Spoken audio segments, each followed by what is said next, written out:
행복한 스미스 씨는 건강검진을 하기 위해 병원을 방문했다가 당뇨 진단을 받았습니다. 충격을 받은 스미스 씨는 도대체 이유가 뭘까 궁금해졌습니다. 당뇨는 인슐린이라는 호르몬과 관련이 깊습니다. 인슐린은 췌장이라는 기관에서 분비되는데요. 췌장이 어디에 위치하냐면 손을 윗배에 대면 그곳에 위가 있고 그 뒤에 췌장이 있다고 생각하면 돼요. 위에서 음식물이 내려가면서 십이지장을 거치게 되는데 이 부분이 췌장과 연결되어 있어요. 음식을 먹으면 음식물은 포도당으로 분해되고 이 포도당이 각 세포에 도달해야만 우리가 살아있을 수 있어요. 그런데 포도당은 혼자서는 세포 안으로 들어갈 수가 없어요. 세포의 문을 열고 들어가야 되는데 그 문을 열 열쇠가 없기 때문이에요. 이 열쇠의 역할을 췌장에서 분비하는 인슐린이 하게 됩니다. 결국 포도당이 흡수되는 과정에는 반드시 인슐린이 함께 하게 돼요. 그리고 이 과정이 잘 이루어져서 우리는 움직이고 생각하고 숨을 쉬며 살아있을 수 있습니다. 인슐린은 사실 한 가지 역할이 더 있는데요. 포도당은 우리 몸의 연료로 사용이 되는데 때로는 필요 이상으로 포도당이 많이 공급되는 경우가 있어요. 혹은 빈번하죠. 우리는 달고 맛있는 음식을 먹는 것을 좋아하니까요. 쓰고 남은 포도당은 저장고로 이동되어야 해요. 이 이동을 돕는 일도 인슐린의 또 다른 역할이에요. 우리 몸에 있는 포도당 저장고로는 대표적으로 간, 지방조직, 근육이 있어요. 간에서는 기관들 중 가장 먼저 남아도는 포도당을 서로 결합된 구조로 바꿔서 저장을 하게 됩니다.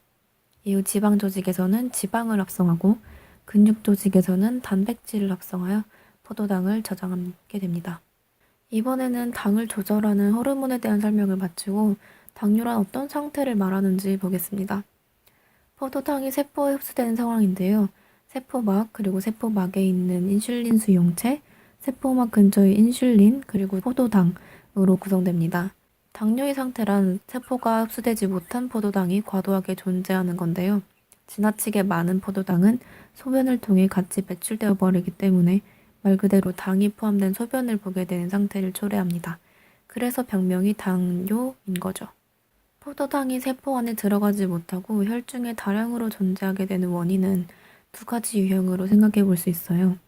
첫 번째는 인슐린이라는 열쇠가 부족한 경우로 포도당이 들어가는 문을 열 수 없는 경우예요. 인슐린이 부족한 원인은 췌장의 세포 자체에 문제가 생겨서 인슐린이 분비되지 못하기 때문이에요. 열쇠인 인슐린이 없다면 열쇠 구멍엔 인슐린 수용체가 아무리 많이 존재해도 포도당이 들어가는 문을 열 수 없게 되고 따라서 포도당이 세포에 흡수될 수가 없겠죠.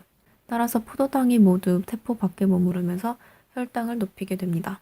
두 번째는 열쇠가 들어가지 않는 잘못된 열쇠 구멍, 즉 인슐린 수용체에 이상이 생겼을 때예요. 열쇠가 존재해도 이때는 소용이 없겠죠. 정상적인 경우 인슐린 수용체는 인슐린과 맞닿으면 세포막의 포도당 전용 통로인 문을 열도록 신호를 보낼 수 있는데 인슐린 수용체가 이상해지면 문을 여는 신호를 보내질 못하게 돼요. 결과적으로 두 번째 경우 역시 포도당을 세포 바깥에 머물게 해서 혈당을 높이게 합니다. 앞서 살펴본 두 가지 원인에 따라 당뇨는 유형을 두 가지로 나누는데요. 첫 번째 원인, 즉 인슐린 부족으로 인한 당뇨를 1형 당뇨라 말해요. 두 번째 원인인 인슐린 수용체 이상으로 인한 당뇨는 2형 당뇨라고 하고요.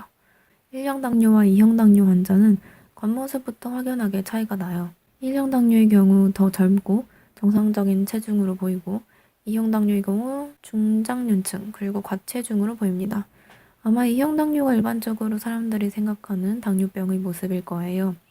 1형 당뇨는 10%에 불과하고 나머지 90% 환자들이 2형 당뇨를 앓고 있거든요. 조금 더 구체적으로 각 유형에 대해 얘기해 볼게요. 1형 당뇨의 경우 유전이나 자가 면역 질환으로 인해 인슐린을 분비하는 췌장의 세포가 파괴되면서 발생하고요. 2형 당뇨의 경우 비만이나 스트레스가 주 요인입니다. 1형 당뇨와 2형 당뇨의 가장 큰 차이는 아무래도 인슐린과 인슐린 수용체에 관한 것인데요.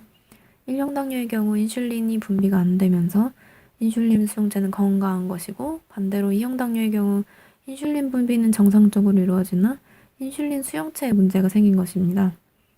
인슐린 부족은 증상이 빨리 나타나는 편이고 인슐린 수용체가 망가지는 과정은 비교적 점진적으로 발생하게 되면서 증상이 천천히 나타나게 되는 차이점이 있습니다.